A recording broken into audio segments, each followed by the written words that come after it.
So, in the Halo universe, there are lots of metropolises scattered across nearly every human world, but some of the largest and most impressive are on Earth and on Reach, the world's closest to humanity's core. And while we've discussed New Mombasa in the past, I figured this time we could take a closer look at one of the biggest cities on Reach. Let's take a look at New Alexandria. I'm Colin, and this is Sci-Fi Deep Dive.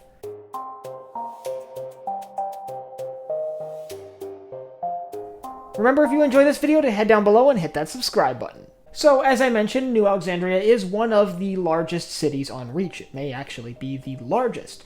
It served oftentimes as the sort of center of operations for any organization operating on the planet, and for a lot of people coming to Reach to settle or start a new life, New Alexandria is where they started, with its vast spaceports and sprawling infrastructure. So, while New Alexandria never really took quite the position of prominence that New Mombasa took during the events of Halo 3 and Halo 3 ODST, I figured today we could take a closer look at the role that New Alexandria played on Reach and a little bit about how it's laid out and how it's designed. Now let's start with founding. We don't know exactly when New Alexandria was founded. It likely was founded right around the time that Reach was settled, so early on in humanity's expansion out into the stars. Ultimately, New Alexandria would spring up in the Vieri territory on Reach, which is one of the major territories on that planet, and would, like I said, become a major hub for transportation to and from space, being the site of one of the planet's several space elevators. New Alexandria appears to have been founded near an area where mountains are meeting the sea, so the terrain is very hilly and uneven. Now, instead of flattening the terrain, like what we see with some cities here on Earth, for some reason the decision was made to sort of build the city around the terrain.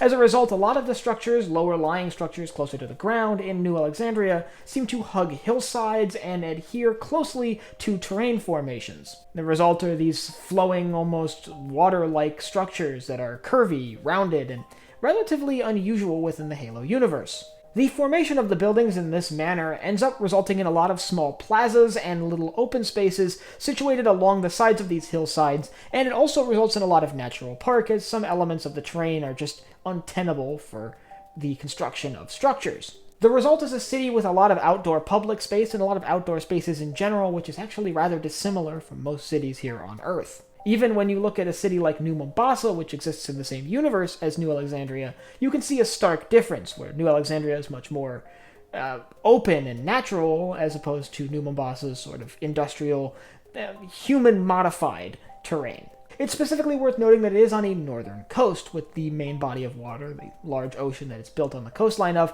being to the north of the city, while the mountains are to the south. On top of that, it's noteworthy that some of the major infrastructure, the space elevators leading to and from orbit, situated near the city, of which there are 3, are all placed on various islands, both artificial and natural, out in the water just beyond the city's sort of reach into its harbor. Unlike other cities that we see within Halo, like New Mombasa, for example, which is crisscrossed with streets, there is no sign of any roads at all in New Alexandria. Instead, most of the transportation on the ground, at least, seems to be by pedestrians. Walking, there's a lot of concourses and walkways running along the twisting, winding segments of the lower construction built along those hillsides.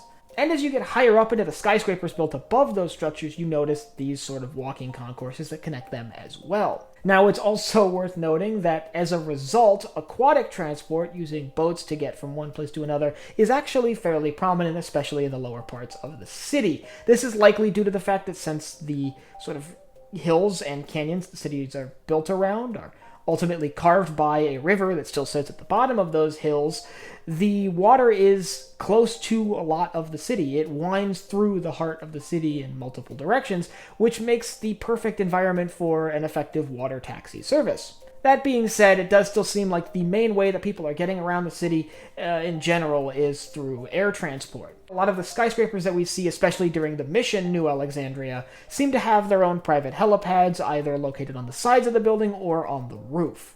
But what about notable structures? Who has their headquarters here in New Alexandria?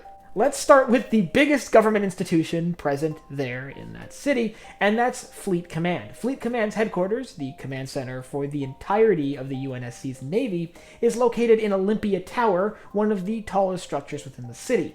But they aren't alone, and they actually have some very reasonable structures nearby that would sort of make sense to have been built close to the naval headquarters. One of the most significant ones is the Synoviet Center. Synoviet is a heavy industry corporation that is ultimately responsible for building a lot of the vessels utilized by the UNSC, which makes a lot of sense that they would want to build their headquarters right down the street from Fleet Command's headquarters.